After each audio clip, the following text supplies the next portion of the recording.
अच्छा, आपने मुझसे पूछ ही लिया। रुक जाओ एक मिनट। उसने दो चीज़ें कही हैं। हाँ। एक तो उन्होंने कहा है कि जो जीडीपी का ग्रोथ रेट है वो 5% पे उन्होंने बनाए रखा है। पहले भी यही था, अभी उन्होंने स्टिक किया है। मैन्युफैक्चरिंग सेक्टर में जितने भी एफडीआई के रिस्ट्रिक्शंस है सबको खत्म करेंगे। हाँ, पैसा आन दो। फोकस, हाँ, क्योंकि मैन्युफैक्चरिंग आएगा, जॉब क्रिएट होगा तो आदमी मकान खरीदेगा। ये हमसे कम्पीट करने पहुंच गए फिर से मैन्युफैक्चरिंग। यही तो यार, सीधे मकान नहीं खरीदवाना चाहते, तो हमने बता दी वही करने वाले हैं। तो ये इनका मानना है। और कोई नहीं, डिफेंस में बहुत खर्च कर रहे हैं। कॉपी कर रहे हैं, कुछ नहीं। आत्मनिर्भर भारत, कुछ नहीं। लेकिन ठीक है, चाइना के डेटा पे नजर रखेंगे और थोड़ी देर बाद देखते हैं शांघाई वंघाई के मार्केट्स कैसे रिएक्ट करना शुरू करते हैं और एशियन पीएस। अभी तो खबर आनी शुरू हुई है, थोड़ी देर बाद उसकी कहानी। पहले हर्षदा के पास चले और समझें आज के important stocks in news. Harshada, good morning. Good morning Ashish. आज ऑफ कोर्स जैसे आप मेंशन कर रहे थे, टाटा ग्रुप कंपनियों पर नजरें रहेंगी। टाटा मोटर्स स्पेशली कंपनी ने कल इनफैक्ट शाम को अपडेट दिया है कि वो अपने कारोबार को दो दरअसल बिजनेसेस में बांटेंगे। एक कमर्शियल व्हीकल बिजनेस रहेगा, दूसरा पैसेंजर व्हीकल। पैसेंजर व्हीकल्स के साथ ऑफ कोर्स इलेक्ट्रिक मोबिलिटी और साथ ही साथ इनकी जो जेएलआर का बिजनेस है वो दरअसल साथ में उभर कर आएगा। तो ये दो बिजनेसेस डिवाइड होते हुए दिखाई देंगे। ऑफ कोर्स एनसीएलटी के अप्रूवल का इंतजार रहेगा, जिसमें करीब 12 से 15 महीने लगते हुए दिखाई देंगे।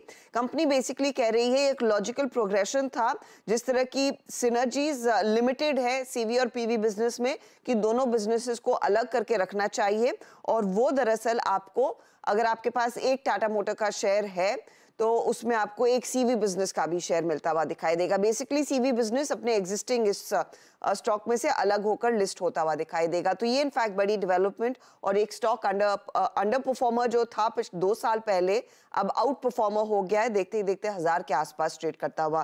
तो ये सबसे पहले रेडार पर रहेगा आज। इसके अलावा आप ध्यान दीजिएगा मैक्रोटेक डेवलपर्स पर, क्योंकि QIP लॉन्च हो चुका है। करीब 3300 करोड़ दरअसल कंपनी रेस कर रही है। इंडिकेटिव प्राइस जो है वो कल की क्लोजिंग प्राइस से करीब 7% डिस्काउंट पर आती हुई दिखाई देगी।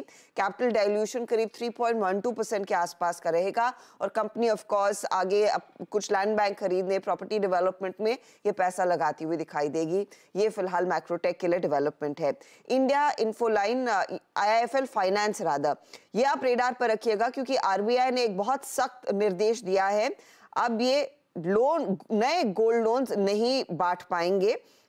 RBI कहता है कि मटेरियल सुपरवाइजरी कंसर्न्स थी, इसीलिए दरअसल गोल्ड लोन पोर्टफोलियो में अब नए लोन्स बांटने की इजाजत नहीं है।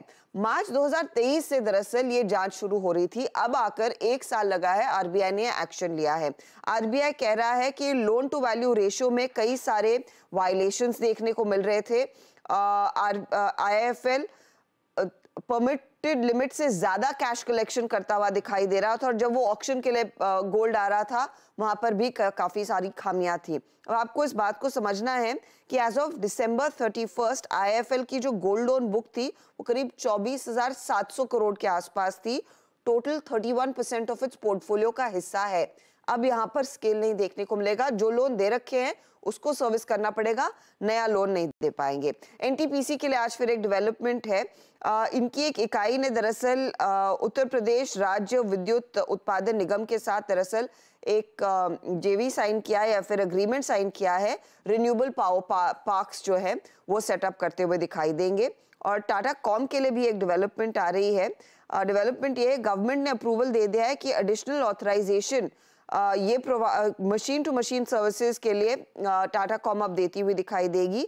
IoT सर्विसेज कंपनी इस लिहाज से दे पाएगी अनलाइसेंस्ड स्पेक्ट्रम में। तो वो भी एक इंटरेस्टिंग डेवलपमेंट टाटा कॉम के लिए। क्विकली छोटा सा ब्रेक के उस पर जब लौटेंगे तो आज का इवेंट्स कैलेंडर और